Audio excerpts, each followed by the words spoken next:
하나님의 말씀 시편 103편 1절에서 11절까지의 말씀을 같이 보도록 하겠습니다. 내 영혼아 여호와를 송축하라. 내 속에 있는 것들아 다 그의 거룩한 이름을 송축하라.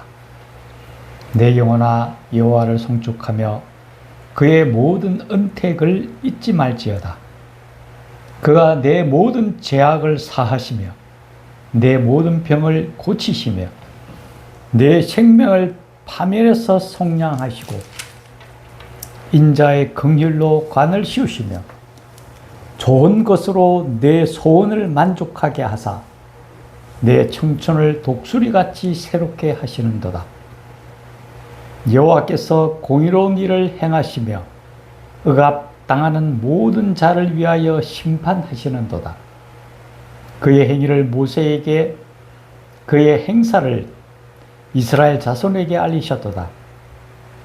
여호와는 긍휼이 많으시고 은혜로우시며 노하기를 더디하시고 인자하심이 풍부하시도다.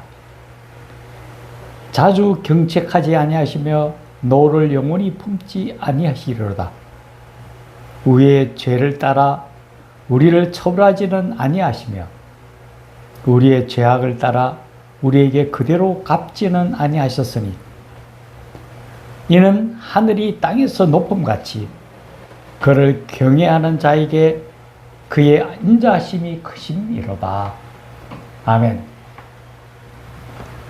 오늘 전할 하나님의 말씀은 여호와께 감사하라입니다. 이 시간 우리와 함께 하시는 성령께서 우리의 마음을 주장하시고 우리의 눈을 열어 주의 법의 기이함을 보게 하심으로 이 시간 우리 모두에게 은혜가 충만한 시간이 되기를 간절히 축원합니다. 지난주에는 우리가 맥주 감사주일로 예배를 드렸습니다. 우리가 맥주 감사주일 하면은 어떤 의미를 갖게 될까요? 아마 맥주 하면은 예전부터 우리가 내려오는 그 맥이라는 것은 보리를 의미하니까 보리 수확과 관련된 그러한 의미를 떠올리게 됩니다. 이 맥주 감사주일을 때로는 다른 이름으로 부르기도 합니다. 칠칠절이라고도 하고 오순절이라고도 하고 또는 초실절이라고도 합니다. 성경에 보면은 처음 보리를 낫으로 벤 날로부터 7주를 지났을 때에, 그러니까 7주가 7일이니까 그런 의미에서 칠칠절, 그러니까 7주가 지난 후에 맥주 감사주일로서 하나님께 예배를 드린다. 그래서 칠칠절이라고도 하고요. 또 실제로 77이 49일이 지난 그 다음 날부터 이제 그 행사가 진행이 되니까 50일째다. 그래서 오순절이라고도 합니다. 근데 실제로 이 맥주 감사주일인 칠칠절이나 오순절이 시작된 배경에는 이스라엘 백성들이 하나님의 인도하심 따라서 출애굽한 후에 광야 40년 생활을 하게 됩니다. 그때 우리가 잘 아는 것처럼 하나님께서 그 사막 광야에 있는 그들을 먹이시기 위해서 하늘에서 만나와 메추라기를 그들에게 보내시고 반석에서 물이 나게 하심으로 해서 그들을 직접 양육하시고 그들과 함께 하셨습니다. 그런데 이제 그들이 하나님이 약속하셨던 젖과 꿀이 흐르는 가나안 땅으로 들어가서 그곳에서 그들이 직접 보리 파종을 합니다. 그래서 그 파종된 보리가 이제 자라나서 수확을 거두어서 처음으로 하나님 앞에 감사의 예배를 드릴 때, 이봐 초실절, 처음 익은 것으로 하나님께 드린다라 해서 초실절이라고도 합니다. 이처럼 칠칠절, 오순절, 또 맥추감사절, 초실절 이런 것들이 여러 이름으로 이제 불러지기는 하지만은 그 가장 중요한 것은 보리는 보통 가을에 파종을 해서 늦은 봄이나 초여름에 수확을 거둡니다. 그러다 보니까 대략적으로 볼 때에 한 6개월 정도, 우리 달력으로 하면은 7월 첫 주 정도가 해당이 됩니다. 그러다 보니까 반년 동안 함께 했던 하나님 앞에 감사 예배를 드리는 것. 이 바로 맥주 감사주일이 되겠죠. 이 맥주 감사주일을 보내면서 우리가 정말 하나님 앞에 감사해야 될 게 많을 겁니다. 우리가 곰곰하게 생각해 보면은 얼마나 감사의 거리가 많은지 말도 못 하겠죠. 그 많은 거리가 있는데도 오늘 특별히 다윗이 하나님 앞에 한 8가지 정도를 그 감사의 어떤 조건들을, 감사의 제목들을 내어놓고 있습니다. 먼저 보면은 우리의 죄악을 사하시고라고 표현합니다. 우리 죄의 사함을 받았다라는 거죠. 그게 얼마나 감사의 조건인지 모릅니다.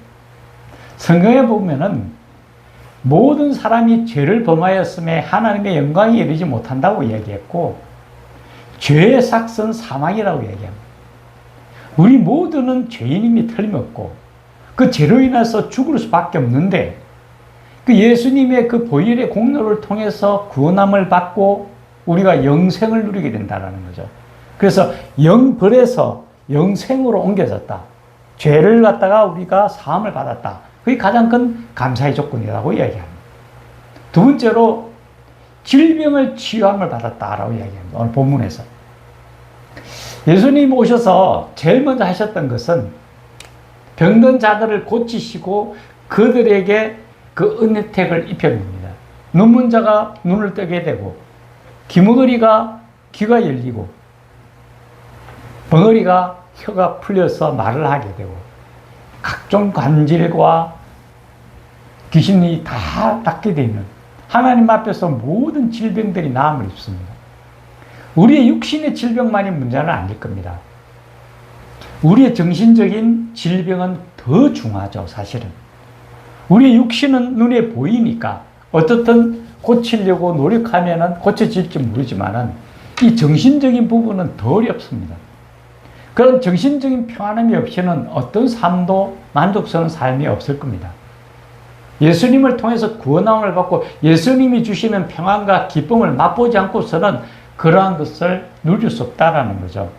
질병으로부터 우리가 나음을 받았다. 오늘 본문에서는 그렇게 얘기합니다.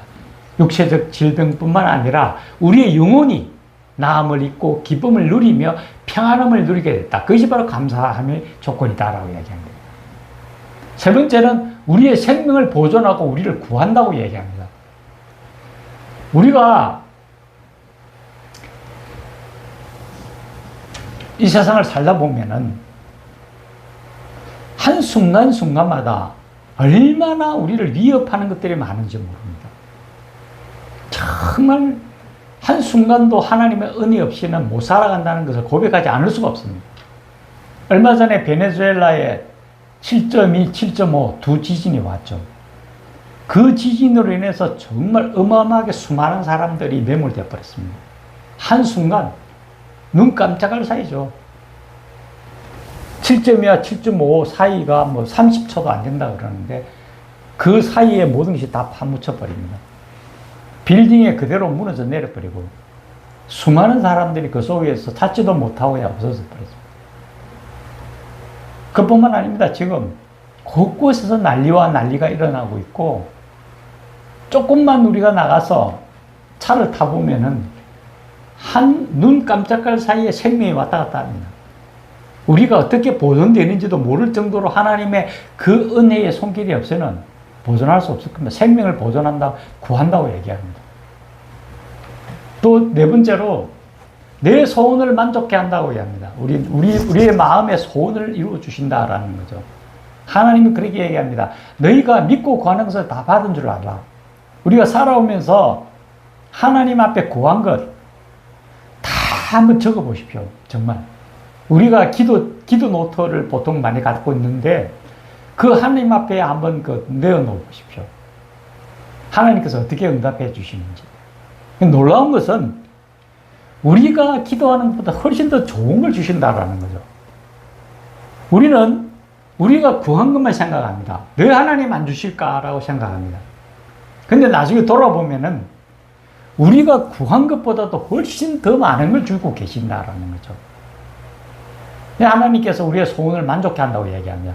우리가 모든 것을 갖고자 하지만은, 때로는 하나님 안 주시기도 하지만은, 우리를 위해서 하나님이 주실 때에 우리에게 가장 적당하고 가장 좋은 것으로 채워주신다라는 거죠. 우리를 자녀로 삼아주셨는데, 하나님 아버지께서 자녀된 우리에게 어떤 것이라도 가장 좋은 걸 채워주신다라는 게 있잖아요. 또 하나는 청춘을 독수리처럼 힘차게 한다라고 얘기합니다. 성경에서는 우리에게 가르칩니다. 우리가 하나님을 경외하는 자는 독수리가 날개짓하며 하늘을 오르는 것 같이 뛰어가도 곤비치 아니하고 걸어가도 피곤치 아니하리라고 얘기합니다. 하나님을 믿는 하나님의 백성들은 하나님께서 청춘과 같이 우리 독수리 같이 우리를 힘을 주시기 때문에 어떤 경우에도 주저앉지 않고 일어서 달려나가게 한다는 거죠. 한번 돌아보면은 올 반년도 마찬가지입니다. 때로는 우리가 의기소침하고 힘이 없을 때도 하나님께서 우리를 버려주지 아니하시고 손으로 붙드시고 이렇게 세우셨다라는 거죠. 그래서 여기까지 올 줄 알았냐는 거죠. 우리가 살아갈 수 있는 힘은 하나님부터 온다라는 것. 그게 감사의 제목이 된다라는 것 있잖아야 됩니다. 또 하나는 억압당하는 자를 위해서 직접 심판하신다라고 얘기합니다. 높은 자를 낮게 하고 낮은 자를 높이신다고 이야기하죠. 하나님께서는 이 세상의 모든 것이 하나님의 주권에 있음을 분명하게 드러내십니다. 우리의 인간이 참 때로는 자만에 빠져서 어슬대기도 하고 사람들에게 위에 머물고자 하는데 얼마나 헛하는지 모릅니다. 하나님께서는 똑같이 만드신 하나님의 자녀들을 한 사람도 제외시키지 않는다라는 거죠. 예수님께서 가장 크게 신경을 쓰셨던 것이 객과 고아와 가부와 소외되는 사람들을 우선적으로 손을 내밀어 그들에게 사랑을 전했다라는 거죠. 우리도 마찬가지입니다. 하나님 안에서 하나님의 사랑을 먼저 전할 수 있는 것에 대해서 감사를 해야 됩니다. 우리로 하여금 사랑을 나누게 했거든요. 그 사랑을 실천함으로 해서 하나님으로부터 오는 사랑을 직접 우리가 느낄 수 있으니까. 또 하나는 그의 진리를 계시한다라고 얘기합니다. 우리가 세상 속에서 하나님을 직접 체험할 수 있고 느끼게 하신다라는 거죠. 때로는 하나님의 부드러운 손길이 우리를 이끌어 간다라는 것을 삶 속에서 느끼게 됩니다. 저도 정말 그렇게 많이 느낍니다. 우리는 알지 모르지만은 하나님께서 은연중에 우리와 함께 하시고 우리에 오셔서 우리 속에 거하시면서 우리로 하여금 하나님의 뜻을 쫓아나가게 한다는 거죠. 마지막으로 그의 노를 오래도록 품지 아니하신다라는 것. 참 너무 놀랍습니다. 우리가 하나님 앞에서 잘못된 모습들이 얼마나 많은지 저도 제 자신을 돌아보면은 하나님 뜻에 맞지 않을 때가 참 많았다고 생각을 하거든요. 심지어 우리가 너무나 존경하는 아브라함 대통령도 그렇게 얘기를 했습니다. 내 어머니라도 내 마음속을 안다면 나를 미워할 거다. 누구든 우리 속에 그러한 잘못된 마음들을 갖고 있는 경우가 참 많습니다. 하나님 안에서 우리의 모습은 정말 보잘것없고 너무 악한 분이죠. 하나님의 진노의 대상이 될 수도 있겠지만은 하나님께서 우리를 직접적으로 징계를 하시더라도 우리를 진멸하지 아니한다고 분명히 이야기합니다. 노를 오래 품지 않으신다. 우리가 심판을 당하고 징계를 당해도 하나님께서 그 노를 그치시고 우리를 돌이키신다는 거죠. 그래서 거루터기를 반드시 남겨둔다 그럽니다. 그리고 거루터기에서 싹이 나게 한다. 우리가 나무를 베어버리면은 그 거루터기가 있으면 그게 싹이 나게 되잖아요. 그죠? 하나님께서 우리를 그렇게 대하신다는 거죠. 하나님 진노로 인하여 우리가 징계를 받아도 하나님이 우리를 그냥 버려두지 않으시고 반드시 회복시키시고 다시금 하나님의 백성으로서 축복된 삶을 살게 하는 그만큼 감사할 그게 없을 겁니다. 우리가 맥주 감사주일에서 정말 중요한 게 또 하나 더 있죠. 어떤 겁니까? 물론 이것처럼 8가지, 9가지 뭐 여러 가지 감사의 제목들이 우리 개인적으로도 얼마나 많습니다. 그런데 가장 중요한 것은 하나님 우리에게 말씀하셨습니다. 범사에 감사하라는 거죠. 내가 지금 이렇게 온전하게 삶을 누릴 수 있고 내가 숨쉬고 생각할 수 있고 내가 뭔가를 행복을 느낄 수 있고 평안함을 누릴 수 있고 모든 것은 하나님의 은혜임을 잊지 않아야 된다는 거죠. 감사는 정말 어떤 유형적인 것 같고 감사함이 아닙니다. 우리의 마음속에 하나님이 주신 것에 만족함을 누리고 하나님께 감사함을 드러낼 때에 그것이 우리가 감사의 삶이 될 겁니다. 무엇보다도 하나님이 이렇게 말씀합니다. 감사로 제사를 드리는 자가 나를 영화롭게 한다고 말씀합니다. 우리가 하나님께 감사하는 것은 하나님의 영광을 이루어 드린다는 거죠. 하나님께 영광이 될 수 있다는 것. 얼마나 좋습니까? 우리가 이제 그런 얘기들을 우리 참 많이 합니다. 웃음을 많이 웃으면은 엔돌핀이 돌고 우리가 건강하게 된다고 그럽니다. 그래서 억지로라도 웃으라 그러죠. 그래서 웃음 강사였던 옛날에 황선원 박사 같은 경우에는 계속 웃는 얼굴을 가지면은 정말 웃게 된다. 그래서 웃음 박사라고도 하고 웃음 전도사라고 그만큼 억지로라도 웃으라고 그랬잖아요. 그렇죠? 감사도 마찬가지입니다. 우리가 하나님 앞에 계속 감사합니다 해보세요. 하루에 한 10번, 100번만 계속 감사해 보십시오. 정말 감사가 넘칩니다. 감사는 우리 삶을 풍요롭게 하고 행복하게 해줍니다. 이제 반년을 돌아보면서 이 맥주 감사주의, 우리에게 주신 하나님의 은혜, 하나님의 사랑, 우리에게 베풀어 주셨던 모든 것들에 대해서 정말 감사함으로 하나님께 나아가고 그걸 통해서 하나님께 영광 돌려드리는 귀한 하나님의 자녀들이 되기를 간절히 축원합니다. 기도드리겠습니다. 살아계신 하나님 아버지, 우리가 하나님 앞에 감사가 너무 부족합니다. 하나님께서 두 천사를 보내실 때 한 사람에게는 간구의 기도를 적어오게 하고 한 천사에게는 감사의 기도를 적어오라고 보냈습니다. 그런데 간구의 기도는 너무나 많아서 다 적지도 못했는데 감사의 기도는 빈손으로 왔다고 합니다. 하나님, 우리가 감사에 얼마나 부족한지 하나님께서 채워주신 그 모든 것들에 대해서 감사함이 없게 살아가는 경우가 너무 많습니다. 하나님 앞에 감사하는 삶을 이룰 수 있도록 도와주시고 그 감사로 하나님께 영광 올려드릴 수 있도록 우리를 도와주시옵소서. 이 모든 말씀 우리 주 예수님 이름으로 간절히 기도드리옵나이다. 아멘.